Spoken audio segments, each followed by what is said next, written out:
Welcome to Wellbeing Wizards. My name is Todd. And my name's G. We facilitate well-being through intuitive coaching, early intervention and prevention. Our podcast is about real people, real life and real stories. Transforming uncertainty to possibility, illness to wellness, and fear to hope. So G, what are we talking about today?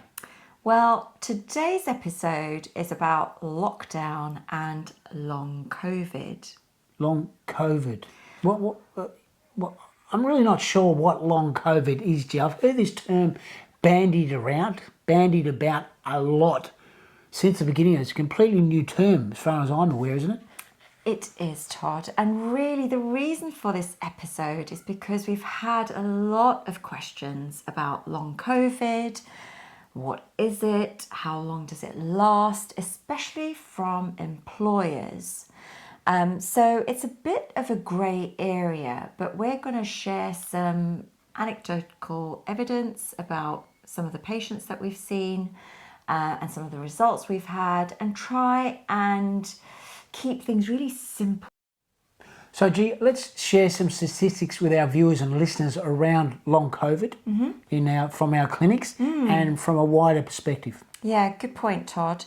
So if we just look at some of our outcomes data first. Now, remember, we've had, when we did this report, it was April or May this year. And then out of 60% of our referrals, which were due to lockdown. So 60% of patients we were seeing were due to lockdown. Correct. Okay. Of those, 15% of patients we were seeing were long COVID, psychosomatic symptoms. Right. Now, what do we mean by psychosomatic? Psych, mind, soma, body.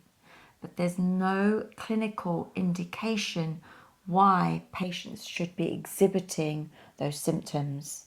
That's what we mean. So what GPs are saying, or what the medical profession is saying is, well, you know, these people that are showing up saying that they feel a particular way, the fatigue, the brain fog, really shouldn't be feeling that way.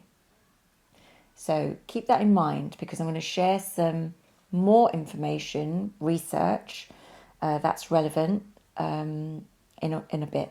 Okay, great. What we can share is that all of those patients, so 15% of those patients that showed up, they have shown a marked improvement in their energy levels, having been through our intuitive coaching process. And more importantly, I think it's really important for individuals out there to recognize that these symptoms take time to overcome. It's not an overnight change, right? You can't put a time limit on, because a lot of our patients, it took anywhere between 4 months to, I think the longest patient I've had is 9 months to actually see some changes. So, okay, let's talk about long COVID symptoms first, because that's one of the questions. You know, what are the common symptoms that we've seen in long COVID? And this is on the government website. Okay, great. Let's do that, G. So, G, I've got the list from the UK government website. First one, extreme tiredness, fatigue, shortness of breath, chest pain or tightness, problems with memory and concentration, aka brain fog, difficulty sleeping, insomnia, heart palpitations, dizziness, pins and needles, joint pain, depression and anxiety, tinnitus or earaches, feeling sick, diarrhea, stomach aches, loss of appetite, a high temperature, cough, headaches, sore throat, changes the sense of smell or taste, and rashes. So that's 1, 2, 3, 4, 5, 6, 7, 8, 9, 10, 11, 12, 13, 14, 15, 16, 17, 18, 19. Obviously 21 symptoms that have been grouped under the common phrase now, long COVID. Perfect. But just to clarify, the type of patients that we've been seeing have been really those referrals under the psychosomatic umbrella, meaning there's no clinical indication. So what's been happening is that patients come through a funnel, right? They come through exhibiting a certain number of symptoms.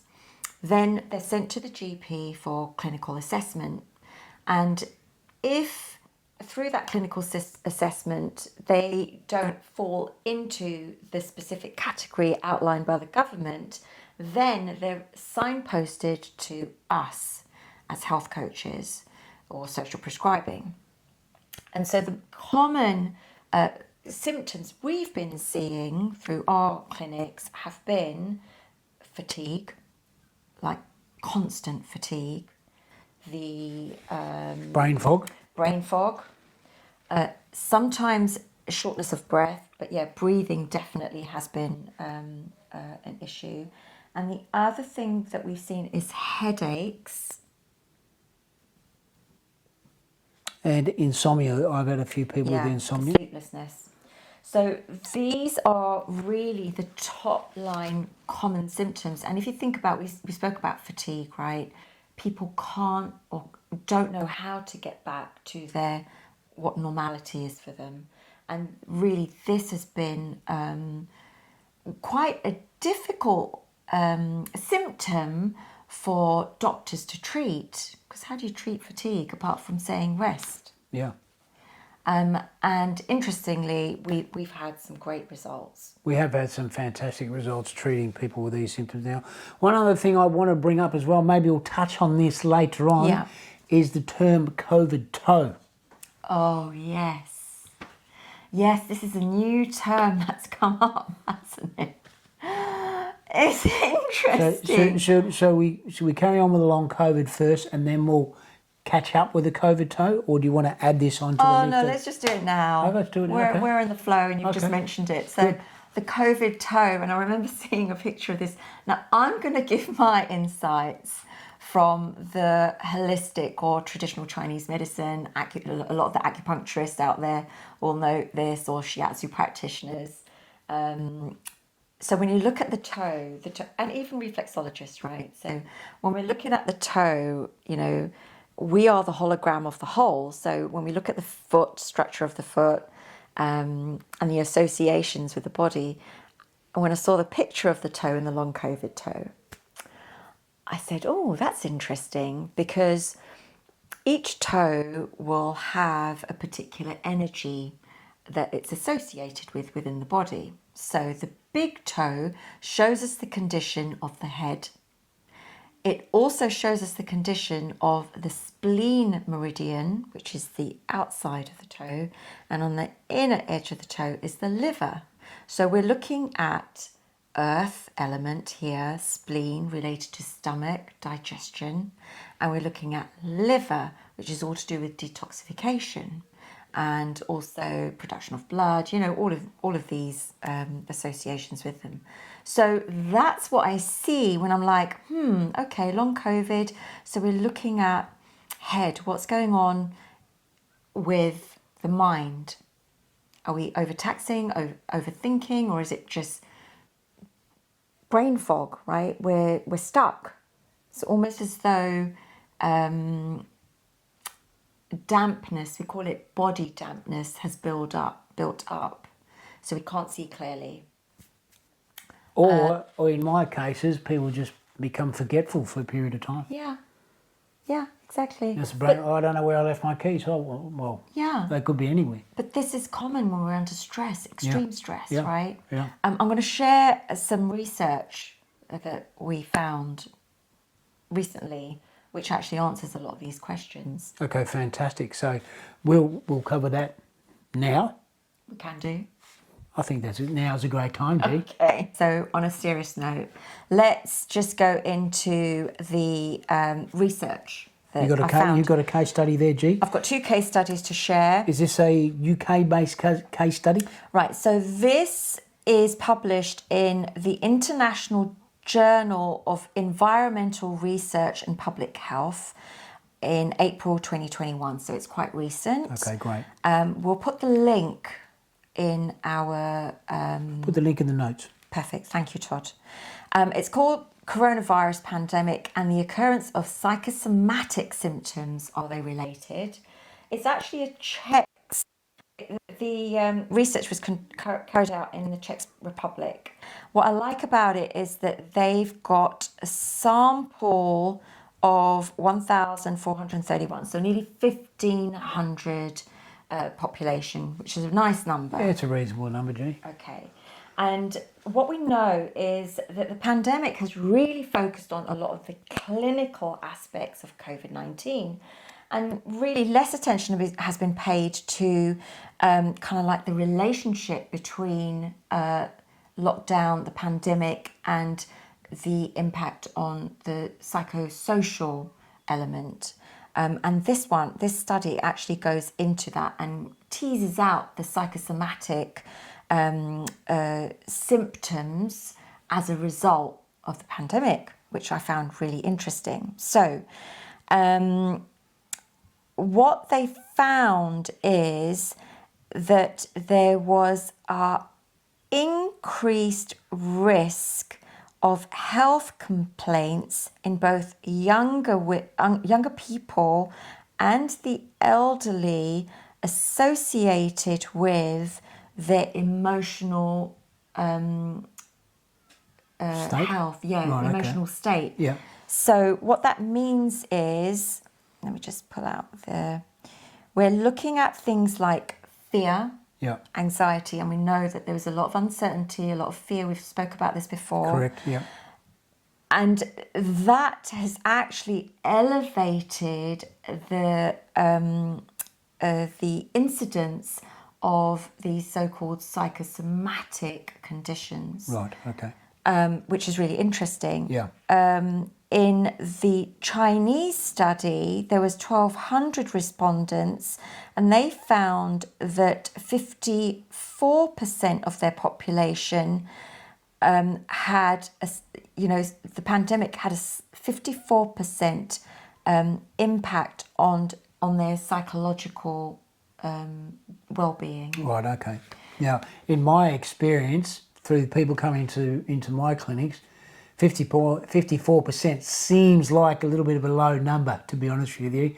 I think it's more like 80+%. Yeah. So it's lockdown and its associated have had massive impact on people's health and well-being. Not just catching COVID if you caught it, but obviously the flow-on effects from that. Yeah. As far as I'm because concerned, we're massive. constantly have been exposed to fearful news. Yeah. And, I've always said to clients, just focus on your reality. Whatever, is the reality around, that is your truth. Because, the TV, the social media can really put things out of proportion sometimes. Yeah.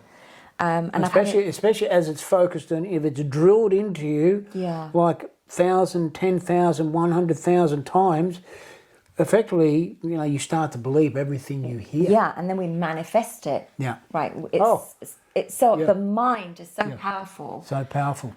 If you don't control it. So in this study, what they're saying is that insomnia, when we're talking about insomnia, 62% of people were suffering from insomnia over that period. Yeah. So it's really important for our listeners to understand that they're not alone. Yeah. All of the symptoms, whether psychosomatic or not, or clinical, are all valid. Yeah, like at the end of the day, you know how you feel. Yeah. That's the most important thing. When I always come back to patients and say, well, tell me how you feel about that, right? You can measure things, and we've done this in previous episodes, how we can measure things with a blood test or something like that. But in terms of these conditions that we're talking about here, it's very difficult to measure those, right? Unless you're in a completely controlled environment. So, okay, I can't get to sleep. Let's measure everything around that and try to identify that. But really the first thing is, well, how do you feel? And obviously these important points coming up into the study. Well, these are real life, real people. Yeah. This is as it was happening. Yeah.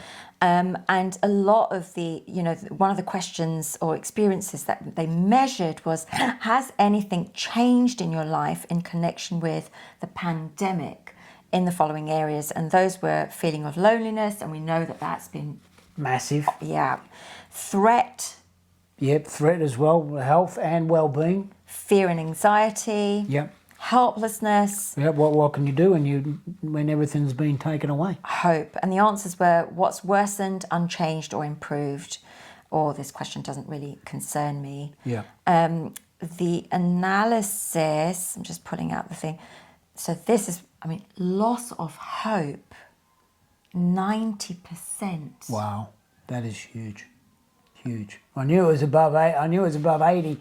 Generally, when that Chinese study 54%, I knew it was much more north of that number. So, but just to have that on 90% on hope. Helplessness, 75%. Yeah. Loneliness, we know that it was 80%. Yeah.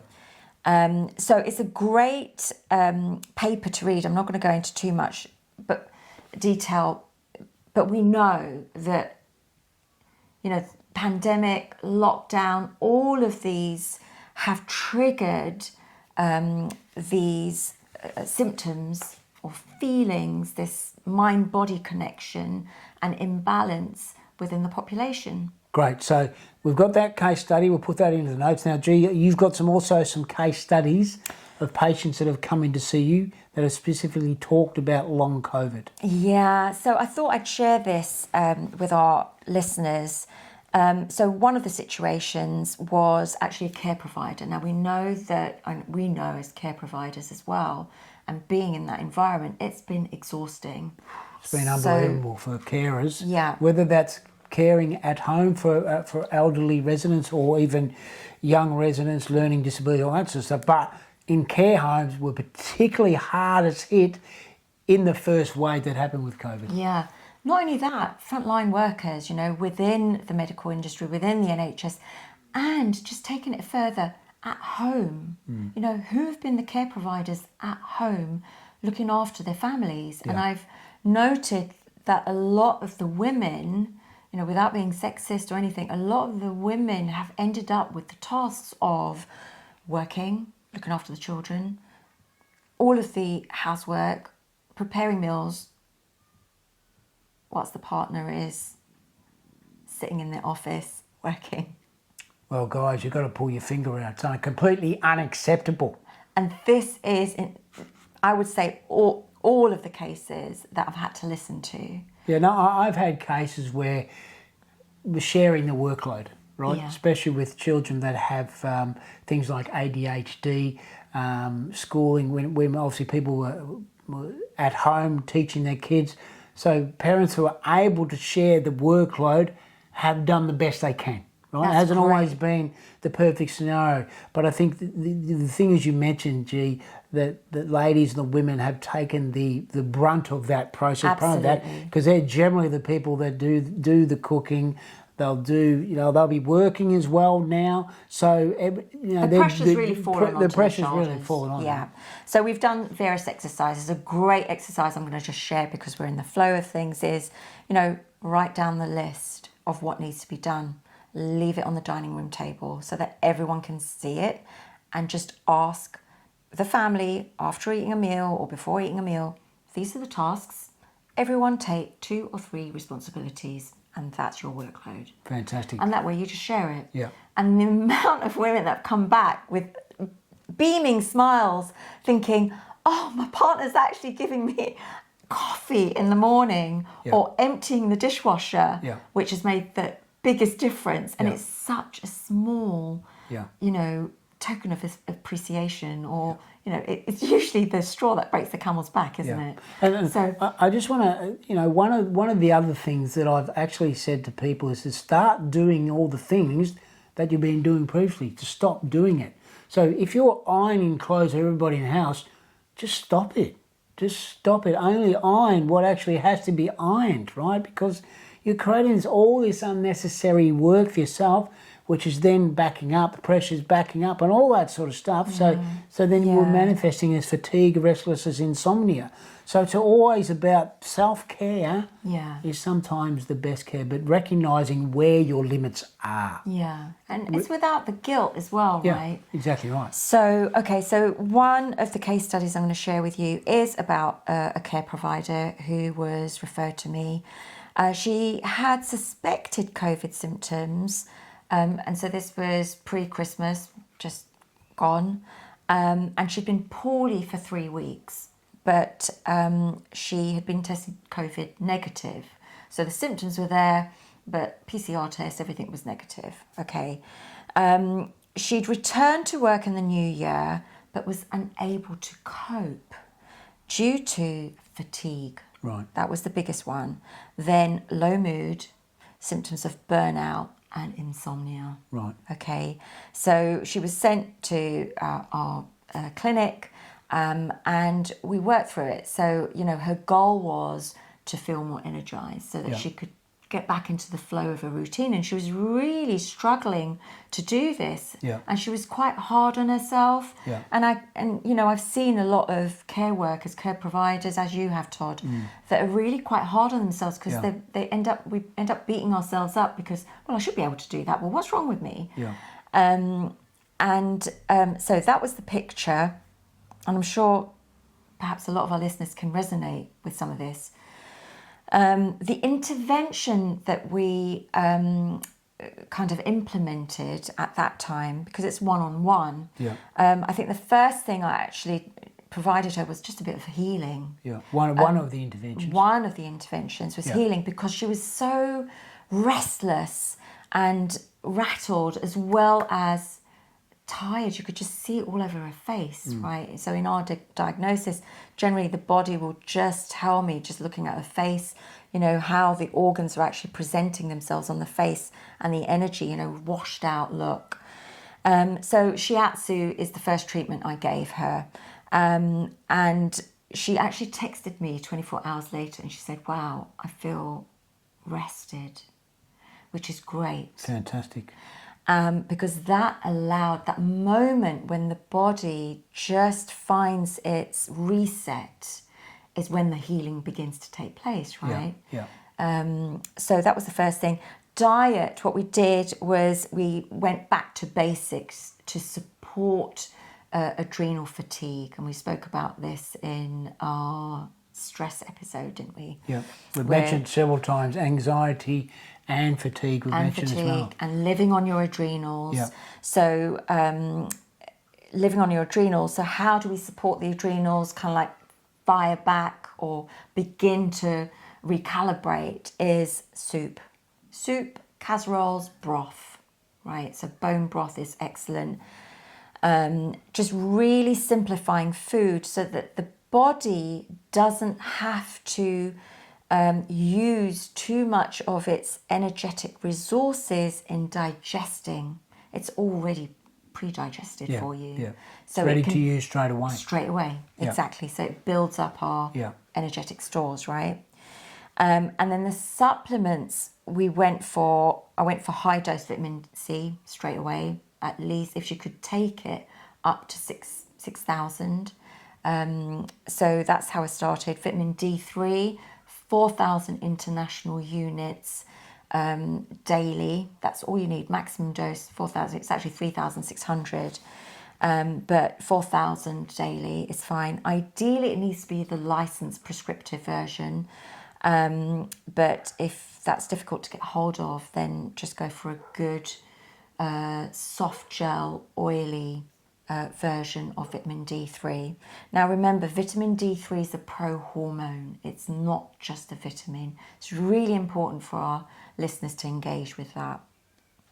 And magnesium, because the building block for ATP production or energy production, the missing link is magnesium as a mineral. That's what binds the heme, the globin, to give us that energy. Okay. Now, one thing I just want to touch on magnesium is it's also a great use if you want to sleep better. It helps with assisting in sleep. So timing your magnesium intake could make you feel a little bit drowsy at times. Maybe not so much significant, but from a timing perspective, it's not so much drowsy, Todd. It's more relaxed. Yeah. So drowsy is probably not the right word to use. Okay, scratch the word drowsy. Relax. We've scratched that. It's relaxed. So it relaxes the muscles. It really allows you to begin to switch off. Yeah. So yes, you're right. The timing of magnesium. So I often say any time after 4 o'clock in the afternoon, because that's also your water element time. That's the kidney time as well. And most people feel really tired around 3, 4, 5 o'clock. You know, we find it really difficult. It's a graveyard slot, can't keep the eyes open. So that's when magnesium becomes really effective. Yeah. And anything, again, up to 400 milligrams per day. Okay. Top line. Fantastic. So that's what we implemented. And then activity-wise. But this wasn't fast-paced activity. It's more the coherent, relaxed, smoothing the flow of chi, you know, the Tai Chi. So really, as you're starting to rebuild your energy resources, which is what you effectively, your energy, you talk about the battery, and we've talked about this analogy before. If your tank is empty, then you've got nothing to come from. So gradually you're building up from nourishing your adrenals by adding the nutrients, the vitamins to get them into your system quicker. And therefore you're then going to get to a balance where you can start to feel more energy, but you don't want to you don't want to go back, right? So you want to gradually move that energy up that scale. Absolutely. Interesting, this patient didn't exhibit any signs of shortness of breath, but we did do some of the pranayama techniques from yoga, and she did start walking in fresh air, even though it was in the new year. So it's quite cold, but she enjoyed it, just being out in fresh air. Just rug up. You know what they say, no such thing as bad weather, only bad clothing. Yes. So the outcomes I'd like to share, within the 4 to 6 week period, now there was slow regeneration of energy, because remember, in winter, it's also time for us to slow down. We don't really feel energetic, especially during the dark months, January, February. Energy tends to rise around March time, near the spring equinox. Unless you're on the ski fields in powder slope, that's when you I don't think there's much of that going on. That's when you really find some energy. So she returned to work. It was nice because she returned to work in a part-time capacity, so phased return. And what this lady decided to do was every other day. And we started with half days, not first thing in the morning, mid-morning. And it was nice that her employers allowed her, made the arrangement. Here's the most important thing, right? It's got to be collaborative. Absolutely. Because if you're working to put money, food on the table as a carer or as a night worker, if you like, you've got to be there to do your job, right? Because if you don't work, you can't, so then your recovery is going to take much longer pace, right? Because you don't have the luxury of saying, oh, by the way, I'm just going to come in 2 days this week. You've just got to be out there working every single day that God gives you. So for this patient, it took her, I think it was April, May, before she actually started to feel herself again. Back to her normal self. Okay, so great. it was slow recovery, but this is normal. And what I usually say in the naturopathic process, if we're looking at the build-up of dis-ease or fatigue or, the impact of stress on our life, especially during events such as this, it will generally take the body up to 18 months to recover. Wow. Properly. That's a long time. It's not a quick fix. There's no magic pill, because the physiology, we need to return it. It needs a shift. It needs the seasons. The seasons provide the prescriptions for that energetic change. Because that's how we react, right? We need summer sun. We need the autumn to work the intestines. So generally, if I'm working with a patient on a seasonal basis, it'll be anything from a year. So if I start in spring, it will be the summer the following year that patient will feel, oh my goodness, yes, I'm there. And what I would also say is that it really also depends on how engaged you are in With the the process. process, yeah. Now, if you're fully engaged with the process, you may see quicker results than that, but you've got to be patient with it, but be mindful and be engaged, because when you're more engaged with things, you're generally going to get better results. Yeah, one of my favourite sayings in Taoist philosophy is, nature does not hurry, yet everything is achieved. And if we really imbibe that and resonate and work with it, we actually achieve optimum well-being. And that's all, the 4 pillars of our being: mental, physical, emotional, and spiritual. That real connection. Fantastic saying there, G. A lot harder than to achieve if you're a go-getter. You want everything done yesterday. No, that's a bit like you, isn't it, Todd? Well, it can be at times, but I'm also mindful of moving with the right amount of energy. Yeah. I like to achieve things in short periods of time, but I'm also mindful of not burning the candle at both ends. And that's something I've had to learn to be patient over a period of time. As have I. Fantastic, G. So that's the case studies there. Yeah. I'm just looking at have you the got one other thing second you want to bring together here? So I've got just a very quick second case that I wanted to share, because the second case is a husband and wife, and actually they both had shortness of breath. So I just thought it'd be interesting to talk about that. So the situation, again, it was December, so it was winter. So I wonder what winter's going to bring. So you mentioned shortness of breath, right? So they come in, they'll sit down with you, and then what is it for our viewers that are watching this on YouTube? She's going to demonstrate what that might look like in that scenario. So I did not see them face to face. Oh, so it was phone They were conversation. too ill to come in. Right, okay, when they were okay. supposed to come in, so it ended up as a telephone call. Okay. And it was actually with one of the patients, the wife, because she was suffering from fatigue. But when I called her, both husband and wife were down, like they were severely ill and in bed, and she was just asking for some help. So obviously I signposted her to the GP, got her booked in with the GP, but in the meantime I just coached them both on loudspeaker on some breathing techniques, because her husband was suffering from asthma as well. Right, okay. So, I just signposted it to the emergency services straight Yeah. away. But the main symptoms they were having, it was like flu-like.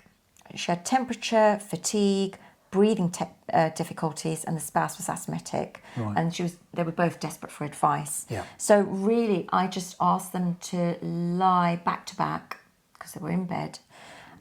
So back to back, and just coach them through the yoga, pranayama, breathing technique, the cohesive breathing techniques, with the belly breath. And then literally I spent half an hour on the phone with them. Right. They felt immediate benefit straight away. They found it very restorative. I emailed the video link that we've got, and also demonstrated. So I sent her a little video of the acupressure points that would help. And these are generally around the first and second and third ribs. Yeah. And they become quite sore when, we have shortness of breath or breathing difficulties. Yeah. And there were a couple of other pressure points. Hydration, so advocated the bone broth, which I think her neighbour helped her, cook some bone broth up for her, which is really kind of the neighbour. Amazing support. Acts of Really kindness, lovely. right? Yeah. Ginger soup. Yep. And then I sent her the turmeric tea recipe. So this is the traditional turmeric tea recipe. Okay, so not the out-of-the-box turmeric tea recipes. No. So this is, you need, there's 4 types of turmeric. Really, you need to go for the alkalizing state, which is more the dark brown, deep brown colour, which is more alkalizing. You would add ghee.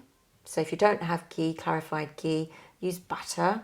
So a spoonful of butter, spoonful of turmeric in a pan, heat it up. Soon as you smell the aroma, add some boiling water to it. Allow it to simmer, and then drink that. It's quite bitter. Yeah. So if you feel you need to, you may add some honey. I generally advocate maple syrup because it's more holistic and healing. And so she, you know, they took that. High dose vitamin C, again, advocated, so up to 6,000 daily. And if you can't take that all in one swoop, then you can break it up every 2 hours. Yeah. One thing to watch out for, sorry Todd, just to mention this to our listeners, one thing to watch out for with vitamin C high intake use is if you end up with a skin reaction, generally you get itchy skin. Stop. It's just that it's overload for your body. So just listen to your body's messages. Yep. Again, vitamin D3, 4,000 international units. And I advocated specific tissue salts. I work really well with tissue salts. Yeah, okay. So for that, just based on their constitution and what they were signalling to me, So that's what I advocated. So that's another thing, you know, within the health and wellbeing service. It's not just about, there's multiple layers of investigation. So you know, when we talk about things like breathing exercise and that, you know, there's simple breathing techniques, but there's other layers within that are layered on top to get the results that we get from our patients. Absolutely, and we can't generalize it because everyone's different, everyone's unique. Yeah, so everyone comes in a different state, basically. Yeah, but what we promote on a general level, you know, these are your starting building blocks, aren't they? Yeah. If everyone actually got a hang of that, then it would make a huge step forward. Significant, yeah. Significant. So the outcomes in 1 week, the outcomes were 60 to 7% improvement. Really? They were out of bed. Really? She was, I mean, they were both really, really delighted. Wow. And she couldn't thank me enough. Yeah. And then we started working on the fatigue. Yeah. And again, a couple of weeks later, fully recovered with little or no fatigue. Wow. So then they're completely back to their normal self. Yeah, both. So there you go. There's one example. You were talking earlier about sometimes can take up to 18 months in some cases. Yeah. In this particular case, you're talking about a couple of weeks. I think the reason for that is because we caught it quickly. Yeah. So it was in its acute phase. Yeah. Whereas if we leave it and then you go back with the previous case, you know, she went back to work, couldn't get started, then had to fall back. So really catch it quick. And that's what we're about. It's about the prevention, early intervention. All about prevention. Yeah. That's what we've said to everybody all along who comes to us, and why it's been a heavily focused for us the whole way through. Early intervention, prevention, they're the main things that will resolve quicker. Like I said, the longer you keep things stewing away, then the longer time frame it takes to reset. Will reset over time, as G mentioned, but it just takes that little bit longer. Just looking at the other questions we had, Todd, about long COVID. Just before you finish on that, G, sorry. Did they see the GP? They did. They did have a conversation with the GP. It was in the GP notes, but I don't need to go into that. Yeah, fair enough.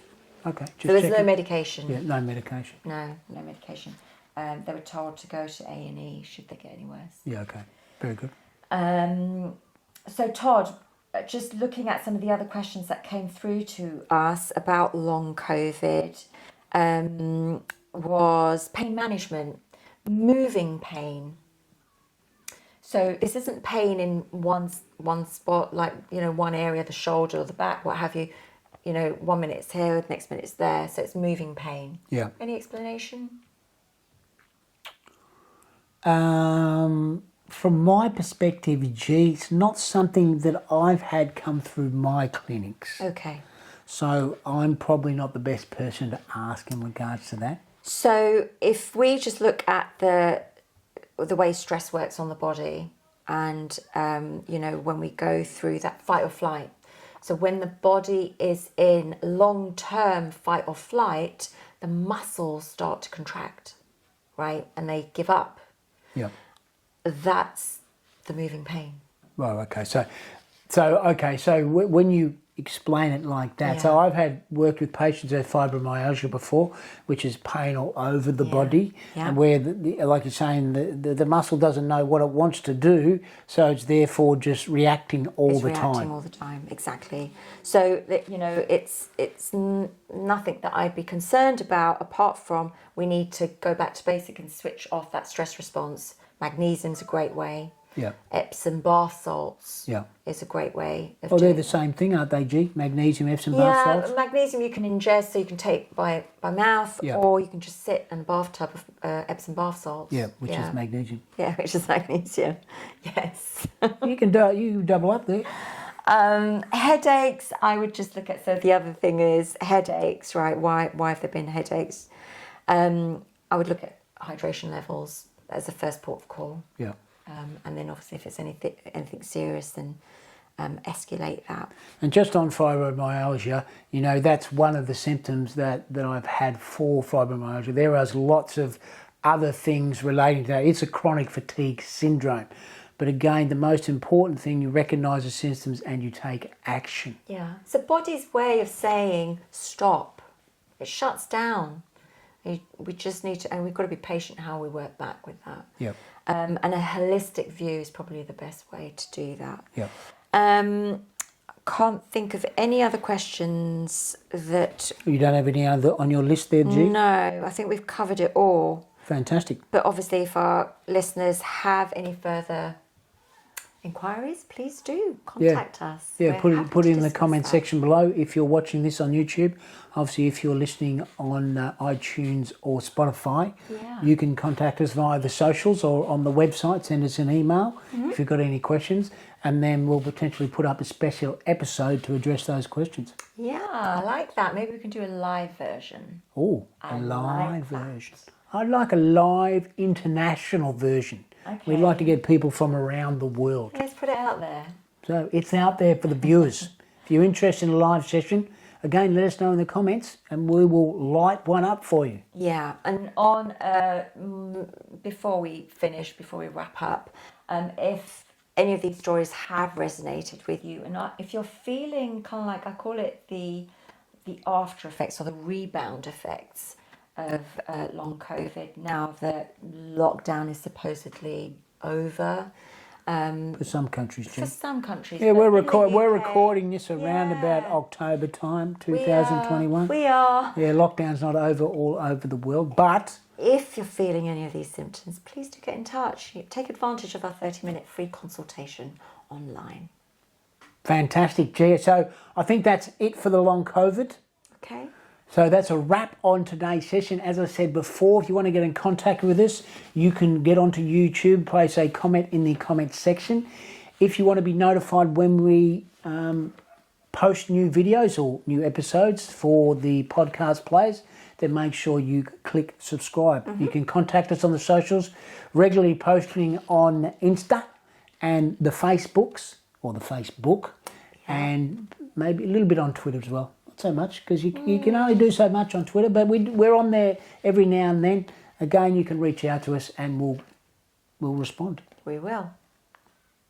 That's a wrap. That's a wrap. Nothing further to say except my name is Todd. And I'm G. Thank you for listening.